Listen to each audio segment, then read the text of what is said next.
कहते माला तो कर में फिरे और जीव्या फिरे मुख माही, और मंत्र तेरा कहीं और घूम रहा, ये तो सुमण नहीं। 108 मंत्र आपको बताए जाते हैं, ज़्यादा भी कर सकते हो कोई बात नहीं, और किसी दिन कम भी रह जाता चिंतित नहीं होना चाहिए, क्योंकि परमात्मा को पता है काल ने यू एजेंट छोड़ रखा मन कि यू भक्ति ना करने दे तुमने। लेकिन कुछ दिनों के बाद आत्मा इस पे प्रभावी ऐवी हो जाएगी और बैठ के इस पे भजन कराया करेगी। फिर श्वास का मंत्र आ जाता है, ये मन भागता है, फिर थोड़ी देर पाछा फिर चेतन हो जाए, फिर करे, तो ऐसे करता रहे, ऐसे अभ्यास बनेगा इसका, ऐसे ही चलता है। और कुछ दिनों के बाद आपको रात्रि में भी, स्वप्न में भी आपका सिमरण शुरू हो जाया करेगा, सोते सोते सोते सोते श्वास उश्वास से। और एक श्वास उश्वास की इतनी कीमत है सतनाम की, 2 अक्षर की, और तीसरे का तो कहना है कि सार नाम तो वो तो एक का जप्या हुआ घना काम करते हैं। तो इतने धनी बन जाओगे आप इस भक्ति से। ये भक्ति और फिर आशा, आशा यहाँ के नहीं रखा, जरा अंत में आपकी इच्छा, किसी बेटे या बेटी में, कार या कोठी में, पोते या पोती में, किसी प्रकार देवता या देवती में, किसी भी सतिथि में। मान लीजिए आप वृद्ध होगे और उधर से आपकी बेटी विधवा होगी, तो आपके साथ काल ने यूँ और एक जाल कर, बेटी वही विधवा होगी जो नाम तो दूर होगी। अगर बेटी भी नाम ले रही होगी तो नहीं हो सकती उकचुक, गारंटीड बात है। और ऐसा हो जाता है तो फिर आपके मन में काल पैदा करेगा प्रेरणा, बता क्या होगा बेटी का, क्या होगा बेटी का। वह बेटी महात्मा रह जाएगी, फिर वहीं की से पशु बनकर वहीं फिर हल खींच रहा होगा। एक किसान था, परमात्मा की आत्मा था, कहते हैं जो जन मेरी शरण है। पुणात्माओं आप समझोगे, क्योंकि बालक नहीं बुद्धिमान समाज है आज मानो। किसी का बालक बिगड़ जाए, बेटा या बेटी, उस माता पिता से पूछ कर देखो वो कितना दुखी रहता। सपने में भी उसको ये चिंता बनी रहती है कि किस प्रकार मेरा बच्चा फिर से लाइन पकड़ जाए, उसके लिए कितना दुखी होता है। और हम उस परम पिता के बच्चे, उसी के बेटा बेटी हम, और वो हमारे, हम कितने बिगड़ के यहाँ आगे इस काल का फंस गए। अब ये हमारी रेल बना रहा है सबकी, ब्रांड मैट्रिक रखी यहाँ पर, ले लिए इंडिया हमने इसके साथ आकर के। लेकिन वो कहते हैं ना माता पिता बुरे नहीं हो सकते, बेटा बेटी वैसे 100 गलती कर दे। अब उसी विधान से वो हमारा पीछे फिर रहा है। परमात्मा कहते हैं कि जो जन मेरी शरण है, एक बार भी किसी युग में ये भोली आत्मा मालिक से टच होगी, कभी उसके भेजे हुए दास से कभी उपदेश ले लिया, तो फिर वो रह भी गया यहाँ पर, फिर भी मालिक उसके पीछे पीछे फिरता, कभी इसने सद्बुद्धि आ जा, किसी प्रकार फिर से ये लाइन पकड़ दे। तो ऐसा ही एक किसान था। अब उसके पास परमात्मा गए और उसे राम रमी करी, क्योंकि पिछला संस्कार जो होता है उसमें गुण होते हैं। उस किसान ने कहा आओ महाराज, आओ बैठो, भोजन पाओ महाराज, दूध लाओ रे तेरे चाचा महाराज खातिर दूध लाओ। बहुत सेवा करी। अब परमात्मा ने कहा, भक्त कहा चौधरी साहब कुछ भक्ति भी कराया करो। बोला जी भक्ति करा हम खूब। क्या करते हो? शिव जी भगवान का जल चढ़ा जा और श्याम जी की पूजा करते हैं, 8 ने पूड़े तार लिया, 2 ने खीर बना ले, और कभी कभी गंगा स्नान भी करके आते हैं। परमात्मा लगे उन्हें समझान, काफ़ी देर तक सत्संग किया, समझाया। अब पुण्यात्मा थी काफ़ी प्रेरित हुआ, अक महाराज बात तो सच्ची कहो तुम। कहा फिर उपदेश ले लो भाई। अकना अभी नहीं, अभी तो बालक छोटे छोटे हैं, इनको कुछ इनकी विवाह कर दूं और ये काम संभालने जोगे हो जा महाराज जी, फिर पक्का नाम ले लूँगा। परमात्मा चले गए, साधु रूप में थे। बालक भी विवाह कर दिया बच्चों का, वो सारा कारोबार भी संभाल रहे हैं और पोता पोती भी हो रहे हैं। तब परमात्मा गए, अक भाई भगत अब तो आजा मेरी शरण में। ने बोला महाराज जी तू अच्छा पीछे पड़ा मेरे, छोटे छोटे पोता पोती हैं, बच्चे खेतों में काम करें, इन बालका ने कौन खिलावेगा। इब नहीं माड़े ये बालक ठीक हो लेने दे, पोते पोती माड़े बड़े हो जा थोड़े से, फिर आना।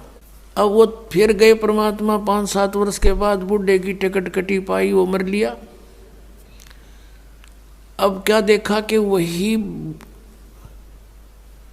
व्यक्ति अपने ही घर में बैल बनकर आ रहा है और पुत्र उसने हल में जोड़ रहे। वहां पहुंचे परमात्मा। अब वो बच्चे जाने थे महाराज को कि आओ महाराज जी आगे। कहा गया भाई, बोला भाई डटिए, एक बार 2 बात कर लो तेरे पिताजी ते। वो बच्चा बोला जी पिताजी की तो मृत्यु हो ली। बोला भाई वो परमात्मा बोले मुझे मालूम है। अब उस बैल के पास गया, कान में कुछ मंत्र से बोले। वो उसने तो मंत्र लागे थे, परमात्मा उसकी भाषा में बोल रहा था। तो बैल ने अंदर से बोल तो वो नहीं सके था, अंदर की भाषा भी जानते हैं मालिक। अब उसने कहा बाबा, परमात्मा ने कहा रहा ईब तो आजा मेरी शरण में, तेरा यो शरीर छुटवा दूंगा यहीं पर और तुझे मनुष्य जन्म दिवा दूंगा। तो नो कह महाराज जी तू जा अपना काम करे। अब मेरी जगह पे कोई और बैल आ गया और काम ठीक ना करेगा तो मेरे बड़का का टोटा नहीं हो जाएगा। अब परमात्मा चले गए, भाई ठीक है। कुछ दिनों के बाद क्या हो गया कि वो बैल वाला शरीर भी छूटना ही था, कभी ना कभी मृत्यु होगी। फिर वो बन गया सर्प। अब सांप बन के इसको याद आती है कि कुछ पैसे जब दबा रखे हैं मैंने, धन पहले जमीन में छुपा दिया करते, चोरी के डरते हैं। चांदी के सिक्के, सोने के जेवरात, आभूषण जमीन में दाब दिया करते। बूढ़ा मर जा बतान पावे को नहीं, फिर वो सर्प बन के आया करे ना, रह गए उड़ा नो कहे हमारा सर्प आवा है। वो सर्प थारा है कि में लग गया होगा पिछला संस्कारी को, दाब रहा होगा 500-200 रुपये की तक गुण में, उन्हें ढूंढता फिर आई। अब वो सर्प बन के आ गया। वो जो ही सर्प बन के घर में घुसा, बच्चा ने पता लग गया, उसके मारे लठ वो डंडे डंडे मारने लगे, इतने मोरी में के निकल के और बाहर उसका जंगल सा था उसमें खिसक गया और वहाँ पड़ा पड़ा कर रहा है सांप। अच्छे डंडे लाग रहे, उसकी सांकड़ी गई टूट। तो परमात्मा आए और वहाँ बैठ के न बोले सुना भगती अब के सलाह तेरी। ने बोला जी ले लो शरण में। ने बोला वह शरण मत आया पर सांकड़ी तोड़वा का आया तो। अब परमात्मा कहते हैं जहाँ आसाता बासा हुई और मन कर्म वचन सुमरियो सोई। 8वें अध्याय के प्रथम मंत्र में गीता ज्ञानदाता से अर्जुन ने पूछा कि प्रभु आपने जो 7वें अध्याय के 29वें श्लोक में जिस तत्परम के बारे में, अध्यात्म ज्ञान के बारे में, सभी कर्मों के बारे में जो बताया है कि उसके जानने के बाद प्राणी की ओर जरा और मरण से छूटने का ही प्रयत्न करता है। जरा माने बुढ़ापा और मरण माने मृत्यु। ये बुढ़ापा सबसे बड़ा कहर है इस प्राणी के ऊपर, मनुष्य के ऊपर। अपने अपतमाओं कदे बूढ़े बूढ़े घबरा जा, अब घबराइयो ना तुम, क्योंकि ईब मालिक का नाम लिए पाछे आपको इतना सारा मिलेगा, सत्कर मान लियो, आपको पता भी नहीं चलेगा ये बुढ़ापा है या आप युवा हो। दिखण में बुढ़ापा होगा लेकिन कष्ट नहीं आने देगा दाता, और थोड़ा बहुत आता है तो तुरंत ठीक करेगा। कति ये गारंटीड बात समझ लेना। इस जब पूरी मर्यादा में आप रहोगे, ध्यान से भक्ति करोगे, और वृद्ध अवस्था में आदमी घनी भक्ति करेगा। उसने तो अपना दरिया दिखा है टाइम की भाई के बरा कब बात बन जा, और वो भक्ति खूब करता है। प्रथम चरण तो कलियुग का था। परमात्मा आए थे, सहस्री आए थे, सहस्री कबीर परमेश्वर चले गए थे मगर से। अब ये पिछली पीढ़ी है जो अब स्टार्ट हुई, इसमें कंप्लीट कोर्स है भक्ति का और निरसंशय है, कोई डाउट नहीं, सब प्रमाणित है। अब जो भक्ति करेंगे वो पार हो जाएंगे, मर्यादा में रहेंगे अंतिम सांस तक, वो तो सतलोक चले जाएंगे। फिर क्या होगा, 1000 वर्ष के बाद इस भक्ति में बहुत से ऐसे नालायक काल के दूत घुसेंगे, वो धीरे धीरे इनकी भक्ति खराब करवाना शुरू करेंगे। और उस समय जो सच भक्ति जितने समय वो कर चुके और उसके बाद मार्ग दिशा बदल ली, उनके साथ क्या बनेगी कि जैसे पुण्यात्माओं एक श्वास के मंत्र का दो इस दास से प्राप्त करके आप एक श्वास भी मंत्र का ले लेते हो सतनाम का, वैसे तो प्रथम मंत्र से ही आपकी गजब की कमाई शुरू हो जाती है, बहुत ज्यादा बन जाती है। और यदि सतनाम का मंत्र भी आपने साल 2 साल 3 साल 4 वर्ष कर लिया और सारनाम ना भी मिला तो भी आपकी ढेर सारी कमाई बन जाती है। और फिर काल क्या करेगा, क्योंकि आपके पुण्य तो वो देगा, उसने तो ऊपर होटल बना रखे हैं स्वर्ग महास्वर्ग में, और ज्यादा टैक्स है देता हुआ आपसे, आपके पुण्यों से कहीं 20%, कहीं 25%, कहीं पर 10%, ऐसे उसने अपने टैक्स लगा रखे।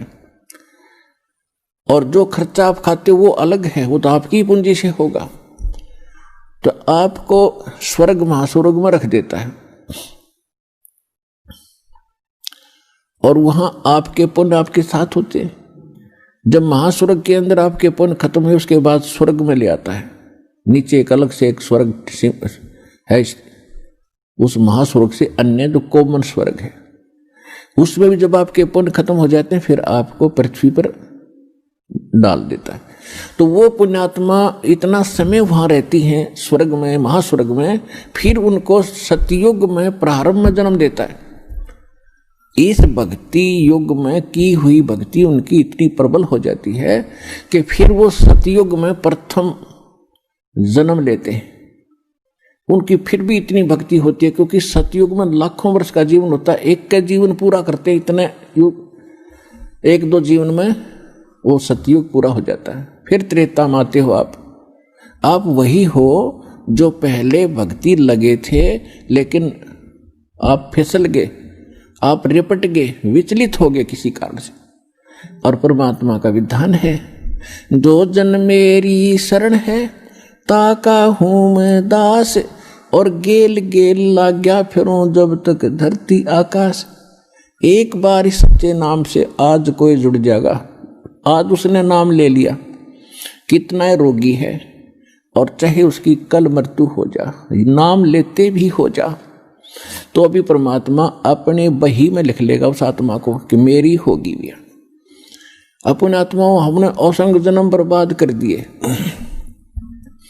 असंख्य जन्म मनुष्य के खो चुके हो आप। ये पहला शरीर नहीं जागा जो आज आपका जाने वाला है, मान ले कभी भी। ये तो असंख्य बर्बाद हो लिए, तो कपड़े हैं, कुर्ते पजामे हैं, तो आपकी शरीर बॉडी ऊपर का, और इस नाम के लेते ही आपके कई सैकड़ों कुर्ते पजामे खूटियां व अलमारी में रख दिए जाते हैं।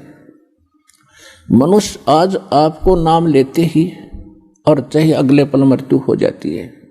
वैसे तो ऐसा नहीं होगा, जो सच्चे दिल से आते हैं उनको राहत मिलती है, उनका मनुष्य जीवन एक्सटेंड होता है, आयु भी बढ़ाता है परमात्मा। एक उदाहरण के लिए कहते हैं कि जो अविश्वास रूप में भी आके नाम ले लिया, अब देखेंगे किसी के कहने से आते हैं रोगी बहुत से, तो देख लेते हैं एक बार चल के, तो वो उनको भगवान वैसे उसको एक्सटेंड नहीं करेगा, उनका पता है कि इसको मैंने जीवन भी दे दिया, यू आगे फिर वो बकवाद करेगा।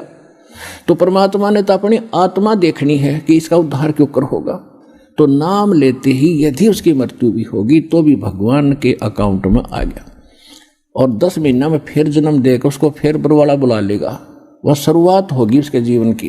तो यहाँ आने वाले व्यक्ति को हानि कति नहीं है, और कति ज्ञान सुनकर समर्पित होकर आओगे तो आपकी कैंसर का बाप भी ठीक हो जा। भगवान किसे कहते हैं? वाह भाई वाह।